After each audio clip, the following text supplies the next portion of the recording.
करतूत सामने आई है जिसे सुनकर आप भी हैरान हो जाएंगे।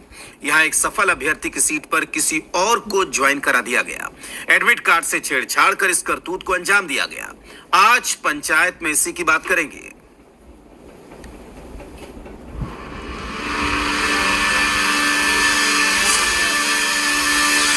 हम लोग इसकी जांच करेंगे और जो भी इसके लिए दोषी होंगे उस पर कठोर कार्रवाई की जाएगी। करना था मीरा कुमारी को ज्वाइन, हो गई किसी और की ज्वाइनिंग। TRE 2 की बहाली में फर्जीवाड़ा। शिक्षक बहाली में सारी पारदर्शिता की हवा निकल गई। समस्तीपुर में TRE 2 की बहाली में जो खेल हुआ है उसे देखकर आप भी हैरान रह जाइएगा। इस खुलासे की रिपोर्ट को जरा गौर से देखिएगा। यहाँ पर 2 कैंडिडेट के एडमिट कार्ड हैं। इन दोनों कैंडिडेट के रोल नंबर एक ही है, ID भी एक है। अब कैंडिडेट के सिग्नेचर पर नजर डालिए। फर्जी शिक्षक के एडमिट कार्ड पर सिग्नेचर वाली स्पेस चयनित कैंडिडेट से अलग है। यही नहीं, फर्जी अभ्यर्थी के फॉर्म के QR कोड को ब्लर कर दिया गया, यानी चाहकर भी अभ्यर्थी की सही जानकारी नहीं मिल सकती। अब दोनों फॉर्म के नीचे DEO के हस्ताक्षर पर भी गौर फरमाइए। एक में DEO के सील के साथ ब्लू कलर के हस्ताक्षर है, जबकि फर्जी में बिना सील के ब्लैक कलर के हस्ताक्षर नजर आ रहे हैं। यानी खेल ऐसा खेला गया कि खुलासा ना हो, लेकिन अब तो पोल पट्टी खुल गई है और अधिकारी अनजान बैठे हैं। आपके द्वारा ये मामला संज्ञान में लाया गया है और हम लोग इसकी जांच करेंगे और जो भी इसके लिए दोषी होंगे उस पर कठोर कार्रवाई की जाएगी। ये जांच के लिए अभी हम आपके द्वारा जो भी सूचना दी गई है उस पर कार्रवाई के लिए अभी आज पत्र निर्गत किया जाएगा।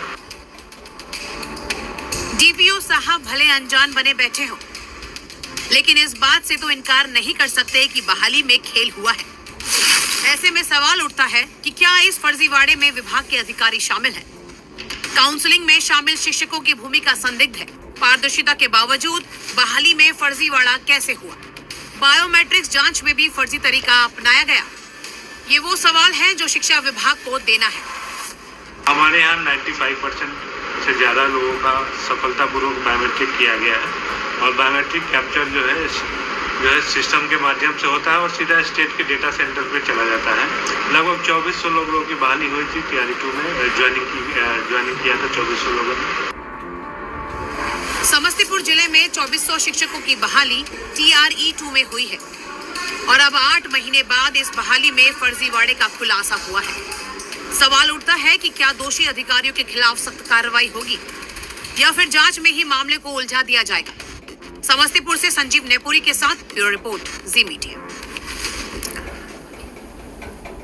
तो शिक्षक भर्ती में फर्जीवाड़े की खबर समस्तीपुर से सामने आई तो इस पर सियासी प्रतिक्रियाएं भी आने लगी। आप भी सुनिए कि तमाम पार्टियों के नेता इस पर क्या कुछ कह रहे हैं। ये TRE 2 के जो घोटाले सामने आ रहे हैं, ये सारे घोटाले तब के हैं जब राजद गठबंधन की सरकार में बिहार में थी तो विभाग भी उनके पास था। सरासरी जो विभाग इनके पास रहा सब में कुछ न कुछ गड़बड़ियां की गई हैं। तभी तो माननीय मुख्यमंत्री जी ने इनके विभागों पर जांच भी बिठाने का काम किया है। मैं नौकरी पाने वाले सभी ऐसे विद्यार्थियों को मैं शुभकामना देता हूं, लेकिन वैसे विद्यार्थियों के लिए भी चेतावनी है जो गड़बड़ करके सिलेक्शन में तो आ जाते हैं, परंतु नौकरी होने के बाद उनके प्रमाण पत्रों के वेरिफिकेशन में वो पकड़े जाते हैं और ऐसे पूर्व में लाखों हजारों की संख्या में लोग हटाए गए हैं नौकरी से। उस गड़बड़ियों को ठीक करने की दिशा में सरकार के स्तर से क्या क्या कार्रवाई हुई, क्या क्या बातें हुई, ये तो सरकार के अंदर बैठे हुए लोग ही बताएंगे ना। लेकिन हर मामले में राजनीति और हर मामले में भारतीय जनता पार्टी जिस तरह का एजेंडा सेट करती है, ये कहीं से उचित नहीं है। देखिए, 2-3 शब्द हैं, सुशासन, इंटॉलरेंस, इच्छा शक्ति, जिसके नाम पर नीतीश कुमार जी सत्ता में आए थे और बिहार की जनता ने उनको भरपूर समर्थन किया था। आज दौर बदल गया है। नीतीश जी के हाथ की लगाम ढीली पड़ती जा रही है। कानून व्यवस्था की स्थिति जीर्ण शीर्ण है और इनके सहयोगी पूरी तरह से भ्रष्टाचार में लिप्त हैं और ये उसी का एक उदाहरण है। तो आपने सुन लिया तमाम सियासी दलों की इस पे क्या प्रतिक्रियाएं हैं, लेकिन जो भी मामला समस्तीपुर से सामने आया है वो बहुत गंभीर किस्म का मामला है। आज पंचायत में हम इसी की बात करेंगे। हमारे साथ गेस्ट भी जुड़े हुए हैं, दिलीप कुमार छात्र नेता हमारे साथ हैं। दिलीप जी, आपका बहुत स्वागत है हमारे साथ चर्चा में। इंद्रभूषण कुमार जी हमारे साथ हैं, राजनीतिक विश्लेषक के तौर पर जुड़े हुए हैं। इंद्रभूषण जी, बहुत स्वागत है आपका। और निषेध हमारे साथ पटना से लाइव है, हमारे संवाददाता। निषेध, आपका भी बहुत स्वागत है। सबसे पहले दिलीप जी का ही रुख करना चाहेंगे। दिलीप जी, कहते हैं ना कि एक चावल से पता चलता है कि पूरा भात तैयार हुआ या नहीं तैयार हुआ। ये आपने पिछले दिनों हम लोग बात कर रहे थे, दिव्यांग अभ्यर्थियों की आप चर्चा कर रहे थे। आज तो हद हो गई कि सफल कोई और हुआ, पास कोई और हुआ, ज्वाइनिंग किसी और को करा दी गई। हम ये क्यों न माने कि इस तरीके का फर्जीवाड़ा पूरे बिहार में हुआ है? दिलीप जी, तो पूरे बिहार की बात है। एक जगह तो ये पता चला है ना, लेकिन ये बात पूरे बिहार की है। और सर, आपको याद दिला दे, आपके चैनल के माध्यम से दर्शकों को भी याद दिला दे कि 25 अक्टूबर 2023 को हम लोगों ने आंदोलन भी किया था बीपीएससी गेट के बाहर, और उस दिन हमारे साथ पुलिस ने बदतमीजी किया था। और 12 अगस्त को भी हम लोग 2024 को आंदोलन किए हैं, तो उस दिन भी पुलिस ने हमारे साथ बदतमीजी किया। और इत्तेफाक देखिए, ये संजोग है, ये सेटिंग, दोनों दिन जो बदतमीजी हमारे साथ पुलिस ने किया और मारपीट किया जब बिना मतलब का, वो शिक्षक भर्ती को लेकर ही दोनों दिन आंदोलन था। और इससे पहले जब सिविल सेवा को लेकर हमने आंदोलन किया, दरोगा भर्ती को लेकर आंदोलन किया, तो इस तरह से मेरे साथ दुर्व्यवहार नहीं हुआ। लाठीचार्ज उस समय भी हुआ, लेकिन दुर्व्यवहार नहीं हुआ।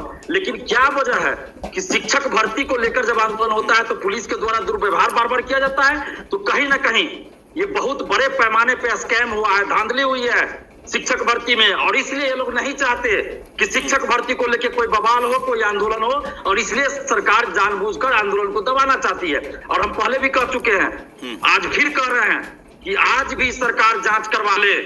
और एक दूसरे पे आरोप प्रत्यारोप लगाने का जो ये काम ये पॉलिटिकल पार्टियां कर रही है, ये बहुत गलत हो रहा है। जो पार्टी आज सरकार में है, जब विपक्ष में थी तो बड़ी बड़ी बातें करती थी कि टीआरई 1 टीआरई 2 में लैंड फॉर स्कैम की तरह, लैंड ये मनी फॉर जॉब स्कैम हुआ है।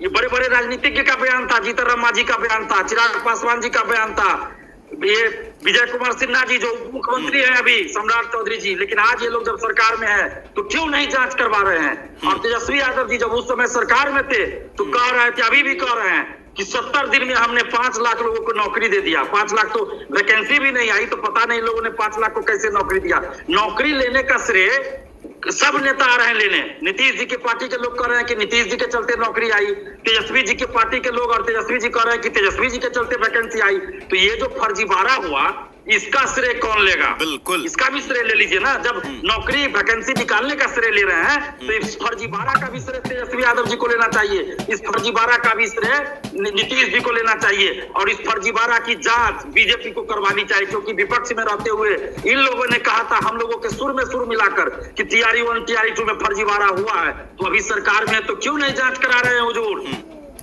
क्यों नहीं जांच करवा रहे हैं? दिलीप जी, सवाल देखिए क्या है। सवाल देखिए, ये जांच में पता चल जाएगा, जांच करा लेंगे, जांच में पता चल जाएगा कि ये अभ्यर्थी फर्जी है, उसको बाहर कर देंगे, उसको सजा भी दे देंगे, आप दोषी अधिकारी भी ढूंढ लेंगे। लेकिन जो सबसे कमजोर कड़ी है वो ये है कि एक योग्य अभ्यर्थी जिसकी पूरी जिंदगी लगी हुई थी, वो रिजेक्ट हो गया इस वजह से कि आपने किसी और को बहाली कर दी। ठीक है, आपने डॉक्यूमेंट वेरिफिकेशन की बात है, आपने जो दिव्यांग अभ्यर्थियों की बात आपने की थी कि जो असली हकदार हैं वो बेरोजगार हैं, लेकिन नकली प्रमाण पत्र बनाकर लोग नौकरी कर रहे हैं।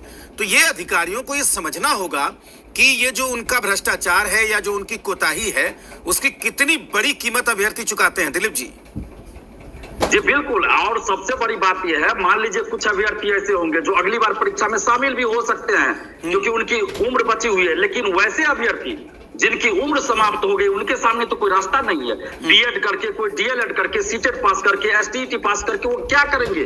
उनका मकसद, उद्देश्य सिर्फ शिक्षक बनना था, और उसके लिए उन्होंने तैयारी किया था। 2 लाख लगता है बीएड करने में, 1.5 लाख 2 लाख से कम नहीं लगता कहीं भी डीएलएड करने में। और वो कोर्स गरीब आदमी करके शिक्षक नहीं बन पाया, और वो भी इसलिए क्योंकि सिस्टम में दोष था। सरकार के जो अधिकारी हैं उन लोगों ने सही से व्यवस्था नहीं किया, सही से जांच नहीं किया, उनके चलते ये लोग बाहर हुए, ना कि अपनी वजह से ये लोग बाहर हुए हैं। तो सरकार का तो ये दायित्व बनता था ना, अभी भी बन रहा है, कि जितने फर्जी है सबको बाहर करके और उसी बहाली में से आप अन्य लोगों को नौकरी दीजिए जो कट ऑफ के बराबर थे, जिनका 1 नंबर 2 नंबर से कम था, क्योंकि ये गलती अभ्यर्थियों की नहीं है, गलती सरकार की है। किसी भी बहाली में डॉक्यूमेंट्स वेरिफिकेशन नौकरी देने से पहले होती है, रिजल्ट से पहले होती है, लेकिन इन्होंने रिजल्ट दे दिया बीपीएससी ने, और काउंसलिंग शिक्षा विभाग बाद में करवा रहा है, और उसके बाद काउंसलिंग के नाम पे कुछ जांच नहीं, बस जो डॉक्यूमेंट्स दे रहा है उस डॉक्यूमेंट्स को रखा जा रहा है। 25 अक्टूबर को हमने तो बीपीएससी गेट पे रमेश सिंह करके का स्टूडेंट थे, उसको सामने ला दिया था। उन्होंने खुद कहा था कि हमारे पास पात्रता नहीं है, लेकिन हमको नियोजन निकाय ये नियोजन पत्र मिल गया, नियुक्ति पत्र मिल गया, नियुक्ति पत्र मिल गया। तो कैसे ये बहाली हो रही है? और आप देखिए कि अभी हजारों लोग फर्जी डिग्री पे बहाल है। आप एसटीईटी पिछले साल देखिए, पिछले साल एसटीईटी कितनी हड़बड़ी में ली गई थी। हम बार बार कह रहे थे कि भाई एसटीईटी में इतनी हड़बड़ी क्यों दिखा रहे हैं। गंभीरता तो ये है दिलीप जी कि हाई कोर्ट के कहने के बाद भी सप्लीमेंट्री रिजल्ट नहीं दिया जा रहा है, जबकि महीने भर से 2 महीने बीतने को आए हैं और 4 दिनों में रिजल्ट देने की बड़ी हड़बड़ी थी, लेकिन 2 महीने बीतने को है, लेकिन हाईकोर्ट के कहने पर आपने अभी तक सप्लीमेंट्री नहीं दिया। ठीक है दिलीप जी, मैं आता हूं, और भी लोग हैं। निषेध हमारे साथ हैं, जी मीडिया संवाददाता। निषेध, जो खबर समस्तीपुर से निकलकर सामने आई है उस पर सियासी प्रतिक्रियाएं भी आ गई हैं। बात है कि कहीं न कहीं एक बड़े पैमाने पर सघन जांच की अब मांग हो रही है। इतने प्रमाण सामने हैं जिसके बाद ये लगता है कि कहीं न कहीं तो बड़ा गड़बड़ झाला जरूर है। निषेध। बिल्कुल राजेश जी, आपने निश्चित तौर पे सही बात कहा है, और जो फर्जीवाड़ा निकलकर सामने आया है उसके बाद निश्चित तौर पे इस बहाली पर भी कई तरह के सवाल खड़े हो रहे हैं, क्योंकि जो स्टूडेंट, जो अभ्यर्थी शिक्षक बनने की चाह रखते हैं और उनका नहीं हो पा रहा है इस फर्जीवाड़े के कारण, उनकी बहाली नहीं हो पा रही है, तो निश्चित तौर पे उनको कहीं ना कहीं एक बड़ा ठेस पहुंचता है। और इस तरीके से जब फर्जीवाड़ा सामने आता है तो निश्चित तौर पे सघन तरीके से इस पर जांच करने की जरूरत है। हालांकि इससे पहले भी इस तरीके के कई मामले सामने आए हैं, और जब हमने कई राजनीतिक दलों से बातचीत किया है, सत्ता पक्ष से सरकार का भी पक्ष सुनने की कोशिश की, जनता दल यूनाइटेड के नेताओं से बातचीत किया, तो उनकी ओर से ये दलील निश्चित तौर पे दिया गया कि पूर्व में भी इस तरीके के मामले आए हैं और कार्रवाई हुई है, डॉक्यूमेंट वेरिफिकेशन होता है, उस वक्त भी कई जो अभ्यर्थी हैं वो पकड़े जाते हैं और उन पर कार्रवाई करते हुए चिन्हित उन लोगों को किया गया और उसके बाद कार्रवाई की गई है। और एक और बात जो जेडीयू के प्रवक्ता कह रहे हैं कि सॉल्वर गैंग के सदस्यों का इस तरीके का काम होता है, तो ये बोल देने से नहीं चलेगा। सरकार को कहीं ना कहीं इस पे अलर्ट होकर एक्शन मोड में आकर जांच करने की जरूरत है। लेकिन फिलहाल इस पूरे मामले पर अगर अभी बात करें तो सियासत काफी तेज हो रही है और एक दूसरे के ऊपर आरोप लगाया जा रहा है। आरजेडी कह रही है कि अगर गड़बड़ी हुई है तो सरकार देखे इस पूरे मामले को, सरकार क्या कर रही है वो जांच करे।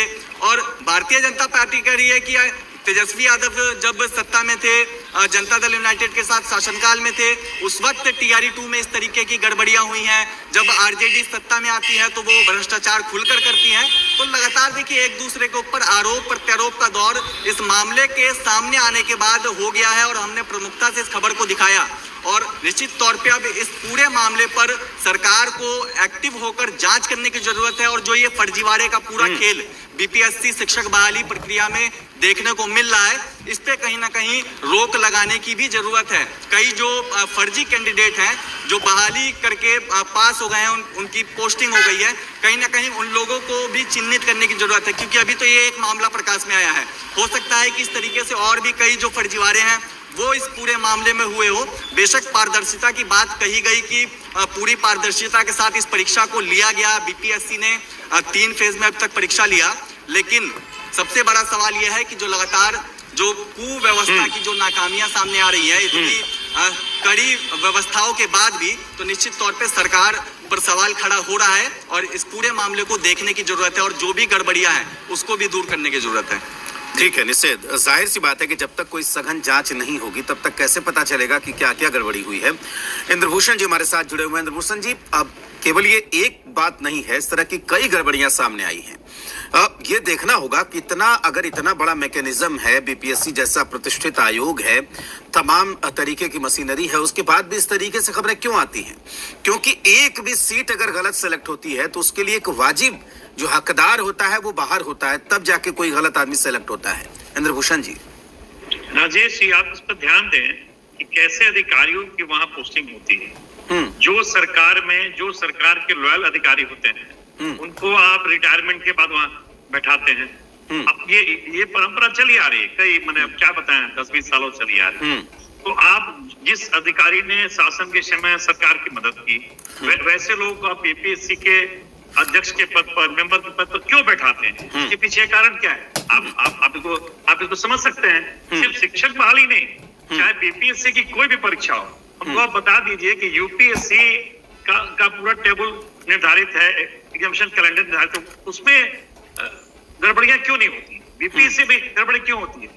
जब आप यूपीएससी की तर्ज पर ये बीपीएससी को बनाए हैं, तो बीपीएससी में ऐसी व्यवस्था क्यों नहीं करते हैं कि वो भी यूपीएससी की तरह एकदम पूरा एक दूसरे में गड़बड़ी नहीं हो?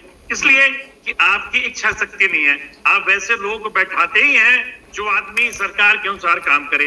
ये चला आ रहा है, कई सालों से चला आ रहा है। जब तक वहां आप एग्जामिनेशन से संबंधित कड़क आदमी आप नहीं बैठाएंगे, जिसकी छवि अच्छी नहीं हो, तो यही होगा। ठीक है, शिक्षक ही नहीं, आप किसी बहाली में चले जाइए, नालंदा मॉडल है, पटना मॉडल है, माने जितने तरह की गड़बड़ियां हैं सब बीपीएससी की परीक्षाओं में होती हैं। सॉल्वर गैंग कहीं से आ जाएगा, कहीं से आप क्वेश्चन आउट हो जाएगा, माने अब क्या कहा जाए, सेंटर से क्वेश्चन आउट हो जाएगा, सुबह में एग्जामिनेशन का 2 घंटा पहले वो व्हाट्सएप पे आ जाएगा। ऐसा क्यों होता है भाई? यूपीएससी में क्यों नहीं होता है? ये सोचने की जरूरत है। कहीं ना कहीं सरकारी स्तर पर इच्छा शक्ति की कमी है या कहीं ना कहीं गड़बड़ी है। एक सिस्टम है कि अपने लोगों को उसमें पहुंचाओ, अपने लोगों को बैठाओ, अपने लोगों को मदद करो। मेरा तो यही मानना है कि सरकार जब तक यूपीएससी के सिस्टम को यूपीएससी की तरह पुष्ट नहीं करेगी, तब तक ये गड़बड़ियां होती रहेंगी। और नाम के सिर्फ ये कहा जाएगा कि हाँ हम कर रहे हैं, वहां कर रहे हैं, या कुछ होता नहीं है। बहुत आप देख लीजिए, अभी जो हुआ नीट वाला, क्या जो उसका मेन सॉल्वर आज तक पकड़ाया, संजीव मुखिया आज तक नहीं पकड़ाया, और उसी का नाम आता है हर परीक्षा में। क्यों नहीं उसको पकड़ रहे हैं भाई? क्यों नहीं पकड़ रहे? क्या कारण है? उसकी आज तक कुर्की भी नहीं हुई। सब कोई उसको जानता है कि किससे संबद्ध है, वो किस जाति का है, किस पार्टी का है, फिर क्यों नहीं आप उसको पकड़ रहे हैं? कहीं नहीं सरकार के स्तर पर ये इच्छा शक्ति की कमी है। और मेरा तो मानना है कि सरकार के आला बहुत ऊपर से ही ये व्यवस्था बनाया गया है कि अपने लोगों को बहाल कर। ठीक है इंद्रभूषण जी, दिलीप जी का रुख करना चाहेंगे। दिलीप जी, कई तरह के लोग हमें कमेंट कर रहे हैं, हजारों लोग देख रहे हैं इसको, और कई तरह के लोग कमेंट कर रहे हैं। कोई कह रहा है कि एक सीट पर एक ही रिजल्ट होना चाहिए, कोई डोमिसाइल लागू करने की बात कह रहा है, कोई सप्लीमेंट्री रिजल्ट की डिमांड कर रहा है। तो क्या आप इसको लेकर जो आपने आंदोलन किया था उसके बाद कोई बातचीत, कोई इन्फॉर्मेशन कुछ पता चला आपको दिलीप जी? देखिए, अभी तक कहीं से कोई सकारात्मक जवाब किन्हीं का नहीं आ रहा है। और उल्टे जदयू के एक प्रवक्ता है जो महामानव है, नीरज कुमार जी, वो तो उल्टा पुल्टा बयान दे रहे हैं, बयानबाजी कर रहे हैं। भगवान उनको सद्बुद्धि दे ताकि अभ्यर्थियों के हित में थोड़ा बोलना शुरू करे। और इतना घमंड रखना किसी नेता के लिए अच्छी बात नहीं होती है, लेकिन हम लोग अपनी लड़ाई को जारी रखेंगे। अभी आप देखिए, बिहार विशेष शिक्षकों के लिए विशेष एसटीईटी आयोजित करवाई गई, लेकिन उसका क्या होगा, नहीं होगा, कैसे शिक्षकों की विशेष शिक्षक की बहाली होगी बिहार में, कब होगी, कैसे होगी, कोई उस पर चर्चा नहीं हुई। एसटीईटी का रिजल्ट नहीं आया। पिछले साल आप तो 4 दिन में फॉर्म भरा लिए, 4 दिन में एग्जाम ले लिए, 4 दिन में रिजल्ट दे दिए। अब पता नहीं कैसे आप किए। इस बार आपको दिसंबर में एसटीईटी का फॉर्म आया, अभी तक आप उसका रिजल्ट नहीं दे पा रहे हैं। और चुनाव था तो क्या घोषणा किया कि साल में 2 बार एसटीईटी परीक्षा आयोजित होगी। अभी सितंबर आ गया, कहां सितंबर में एग्जाम हुआ, कहां विज्ञापन आया एसटीईटी का? बस चुनाव आएगा तो आप कहिएगा कि साल में 2 बार एसटीईटी होगा। और अभी देखिए, लाइब्रेरियन की वैकेंसी नहीं आ रही है 2008 के बाद, पटना यूनिवर्सिटी में 1973 के बाद नहीं आई है, तो कैसे गुणवत्तापूर्ण शिक्षा आएगी? और इस तरह की फर्जी डॉक्यूमेंट्स पे बहाली होगी। और 1 कैंडिडेट 1 रिजल्ट की मांग हम लोग क्यों कर रहे थे? रिजल्ट से पहले काउंसलिंग की मांग हम लोग क्यों कर रहे थे? ये जो इतना फर्जीवाड़ा हुआ, सीटें खाली हो रही है, पहले भी खाली हुई, उन अभ्यर्थियों का क्या दोष जो कटअप के बराबर मार्क्स लाए, फिर भी उनका सिलेक्शन नहीं किया गया। और हजारों लोग बाहर से फर्जी सर्टिफिकेट लगाकर बहाल हो गए। बिहार के लोग भी फर्जी सर्टिफिकेट पे नियुक्ति लिए हैं, और बिहार से बाहर के भी हजारों लोग लिए हैं। मेरा ये कहना है, फर्जीवाड़ा चाहे बिहार के लोग करें या बिहार से बाहर के लोग करें, गलत है। और वैसे लोगों पे कानूनी कार्रवाई होनी चाहिए। लेकिन आज तक क्या किसी अधिकारी पे कार्रवाई हुई? कोई कार्रवाई नहीं हुई है। यहाँ तक कि मुझे तो कई जिलों से सूचना प्राप्त हुई है कि पैसा लेकर अधिकारी मैनेज कर रहे हैं, बायोमेट्रिक को भी मैनेज कर रहे हैं, और ये जो फर्जी सर्टिफिकेट पे बहाल है वो भी मैनेज हो रहा है पैसा लेकर। नोटिस तो आ जाता है कि फलना अभ्यर्थी के पास, शिक्षक के पास ये डॉक्यूमेंट्स की कमी है, लेकिन उसको हटाया कितने को जाता है? एक शिक्षक जो बाइक पे या गाड़ी पे अपना नेम प्लेट लगाता है उसको आप तुरंत निलंबित कर देते हैं। सोशल साइट पे उसका वायरल होता है तो उसका एड्रेस भी कुछ नहीं था, सिर्फ नाम था, तो आपने उसको तुरंत सस्पेंड कर दिया। लेकिन यहाँ हजारों लोग फर्जी डॉक्यूमेंट्स पे बहाल है, उसको क्यों नहीं निलंबित कर रहे हैं, उस पर क्यों नहीं कार्रवाई कर रहे हैं? और अभी जो कुछ लोग जो इस डिबेट में जुड़े हैं उन्होंने कहा सरकार की इच्छा शक्ति की कमी है। तो सर हम जहां तक देखते हैं 2016 से हम लड़ रहे हैं सर, सरकार की इच्छा शक्ति की कोई कमी नहीं है, बल्कि सरकार के लोग इसमें इन्वॉल्व है धांधली चीटिंग में। आप बताइए ना, कुछ दिन पहले आई थी कि 3 शिक्षक, पटना के 3 शिक्षक जो सॉल्वर गैंग में शामिल है, जो स्टूडेंट्स प्रोवाइड करते हैं सेटर को, जो सॉल्वर प्रोवाइड करते हैं सेटर को, उन 3 शिक्षकों का नाम आज तक क्यों नहीं सार्वजनिक हुआ? जो शिक्षक भर्ती में ही था उस शिक्षकों पर आज तक कोई कार्रवाई क्यों नहीं हुई? और वैसे शिक्षकों के साथ बिहार सरकार के मंत्री फोटो खिंचाते हैं और बड़े ही माने आदर भाव से फेसबुक पे पोस्ट करते हैं, ट्विटर पे पोस्ट करते हैं कि मिलने का सौभाग्य प्राप्त हुआ। और मंत्री होकर जब ये कहा जाता है कि कोई पेपर लीक नहीं हुआ, जबकि आर्थिक अपराध इकाई कहती है कि पेपर लीक है, सबूत है, और उसके अगले दिन कोई मंत्री कहते बिहार सरकार के कि कोई पेपर लीक नहीं, तो इसका क्या मतलब हुआ कि पेपर लीक में संलिप्त शिक्षा माफियाओं को सरकार के मंत्री बचा रहे हैं? तो ऐसे लोगों पे क्यों नहीं कार्रवाई हो रही है? ठीक है दिलीप जी, जाहिर सी बात है कि देखिए कई सवाल हैं और हमारा मकसद भी यही है इस कार्यक्रम को दिखाने का। इंद्रभूषण जी हमारे साथ हैं। इंद्रभूषण जी, तस्वीर कैसे बदलेगी, क्योंकि बात छात्रों के भविष्य का है, बिहार के भविष्य का है।